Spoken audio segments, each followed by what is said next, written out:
Hi everyone, hope so you all are fine. So today we will go for the recap where we will see about the TCP/IP protocol stack. So stack is basically a container full of items.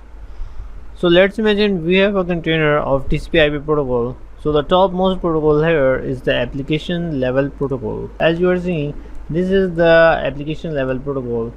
So this is all about the stack. Like I told you, this is your container.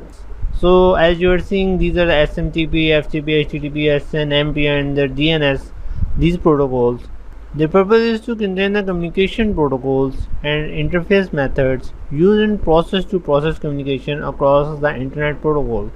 So basically it's like a communication between the internet protocol. So here is the internet protocol. Okay, when we'll move towards this, you will see like it's like a communication between layers to layers, like how they are communicating with each other. And then we will move on towards the next layer, which is called the transport layer here. So this is the transport layer, and here we have some few protocols. This is called TCP protocol and the UDP protocol. So they are responsible for the end-to-end communication over a network. So this means the same, like they are basically responsible for the communication over the whole network. So the network access layer is the lowest layer of the IP protocol stack. Okay, so the protocol in this layer provides the mean for a system to deliver data to the other side, to the other devices on a directly attached network. This layer defines how to use the network to transmit an IP datagram. So this shows that how you can transmit this IP datagram to the other network.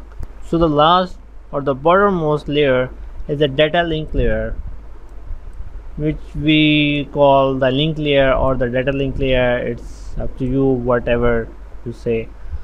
So these have some ARP protocols and RARP protocols and some hardware interfaces.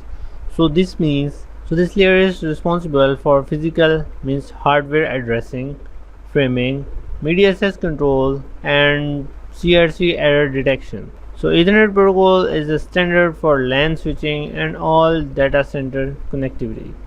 So this is all about the TCP/IP protocol stack. I hope you understand this thing, but really these are protocols, or as these all layers are responsible for communicating in the whole world, like how the internet is working. Internet, the basic building block of the internet communication is this protocol stack.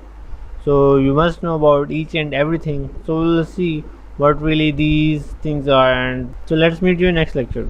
Bye, thank you.